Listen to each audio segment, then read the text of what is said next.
Hello and welcome to the In Focus series section of Drishti IAS. I am Aisha Singh, and in today's video we will be discussing a topic which almost every day remains in news and has become so many times the headlines of the newspapers, that is one nation, one election. And we are a country in which till the time of 1967 simultaneous elections was taking place in our country, but after that different elections started to happen at central level, at state level, and within states also.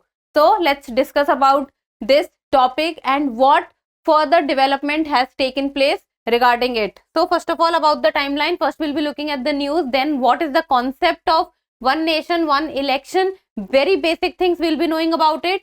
Then why do reports say about and what do they talk about one nation, one election, what are the advantages of it, amending the constitution, and in the end mains practice question. This topic is of relevance from general studies paper 2, that is polity section. So let's get started. The news talks about one nation, one election plan, how the constitution is amended, what is the process for the amendment of the constitution, and if the change of one nation, one election comes, which also talks about or deals with the federal structure of the country, then how the amendment would take place and when do states get a say, what are the circumstances or what are the criteria in which in the amendment of the constitution the states are also in a state to get their say. So let's see what is happening. So recently on 1st of September, the central government has set up a panel which is headed by the former President Ram Nath Kovind. So a panel has been set up by the central government and this panel will be working on 7 parameters.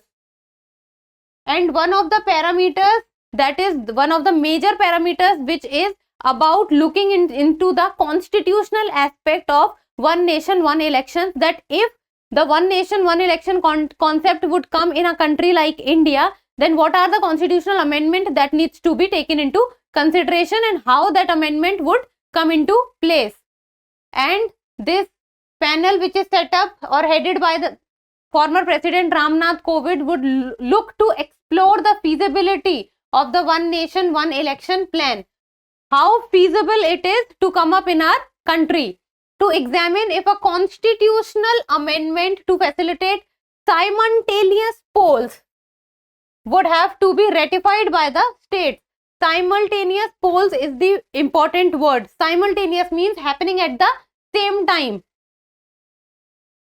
So what is one nation, one election plan? If we talk about in a very basic thing, then it is synchronizing the timing of Lok Sabha and state assembly elections across all states to reduce the frequency of polls throughout the country. Frequency of polls means number of elections which is taking place in our country. In very simple terms, if we talk about, then at present what is happening is at one level a central government election takes place, that is the Lok Sabha election, and different states have their own different state assembly elections. So what is happening is at present that many elections are taking place throughout the year.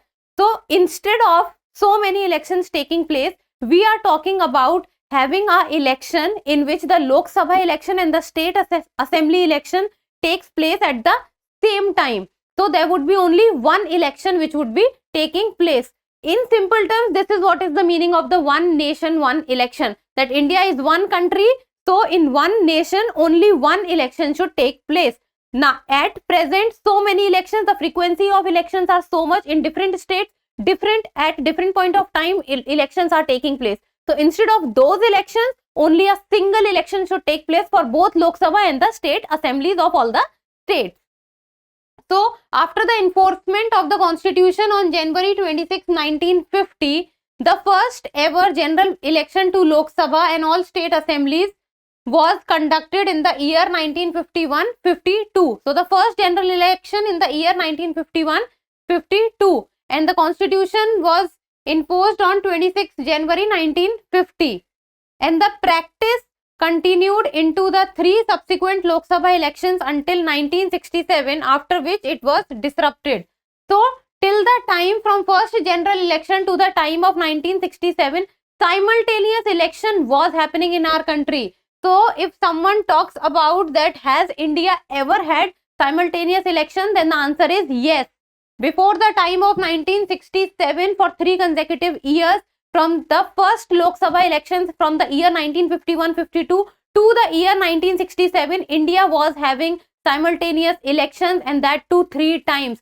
After 1967, simultaneous elections was not taking place because this was a period after which president's rule was also applied in many states. So because of this, the time period or the timeline of the state assemblies was disrupted, and that is the reason why different states started having different elections. Because of the time period of the assembly, the term of the assembly was deferred from one state to another state.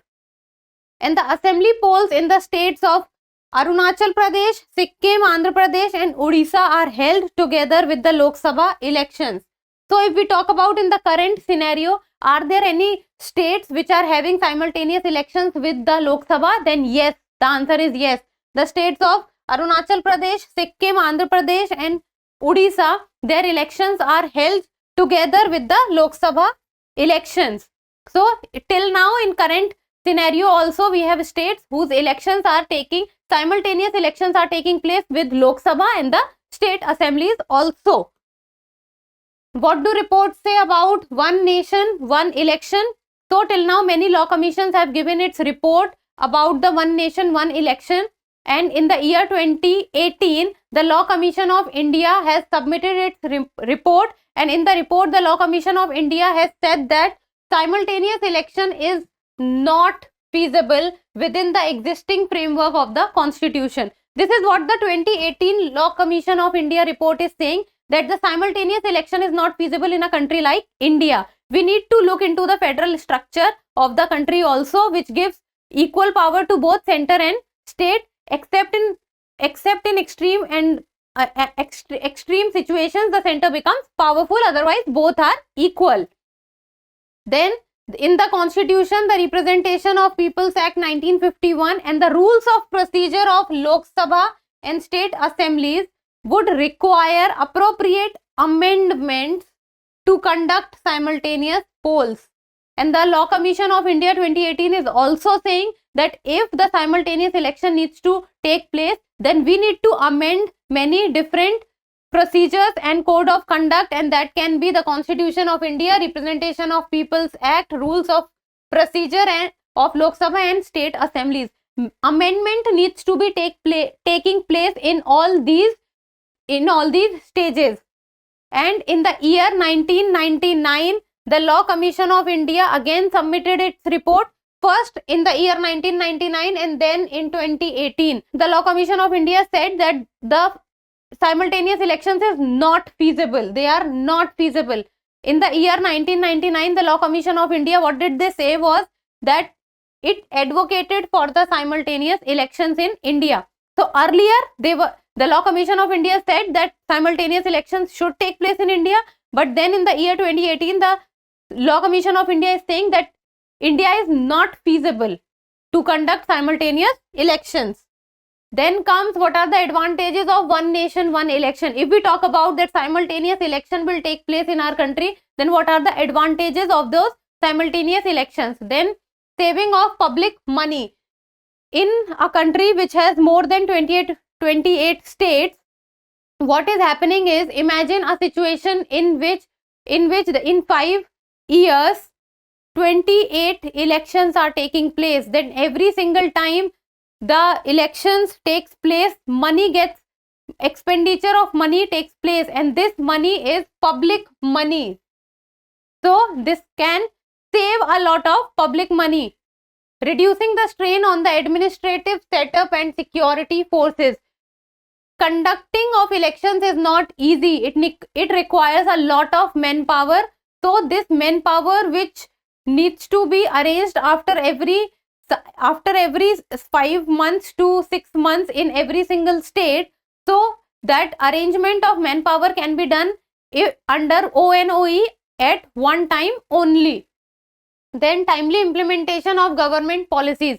Imagine a situation in which where the simultaneous elections are taking place and the central and the state assemblies are having the same tenure, then the implementation of the government policies becomes easy.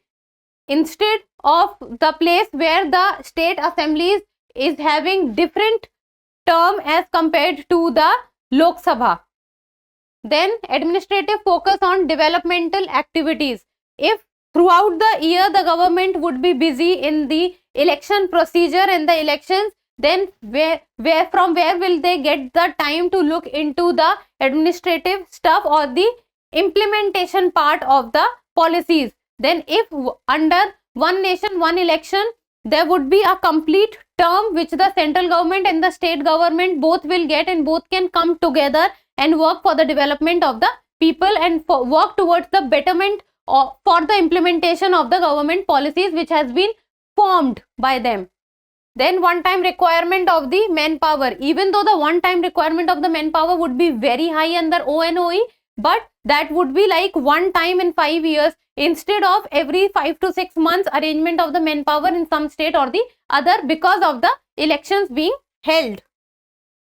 Then amending the constitution. Now what happens is, under Article 368, the Indian Constitution talks about amendment of the constitution.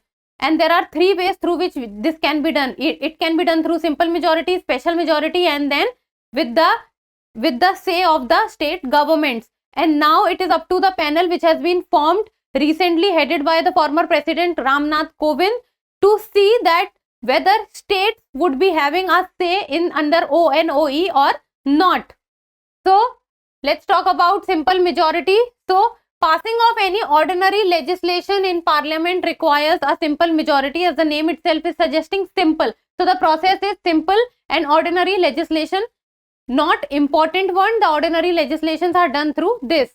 So the majority of those present and voting, the people who are present there and they are voting, majority of it is required, and it does not require a quorum also. So majority of the people present and voting. Article 368 does not directly make a list of such less significant provision. So if we talk about that has specifically given in the constitution under Article 368 what can be passed by simple majority or not, then no, it is not specified. Changes relating to organization of states, simple majority can be used. Changing of the names of state, admitting new states to the union, and redrawing the boundaries of the states. So the Article 4, Article 3, Article 2, these kind of articles can be amended through the simple majority. So in simple majority, you just have to remember that ordinary legislation are passed through it, both in Lok Sabha and Rajya Sabha, and majority of the present and voting, and it does not require a quorum. And Article 368 does not directly make a list of such less significant provisions. The list is not there.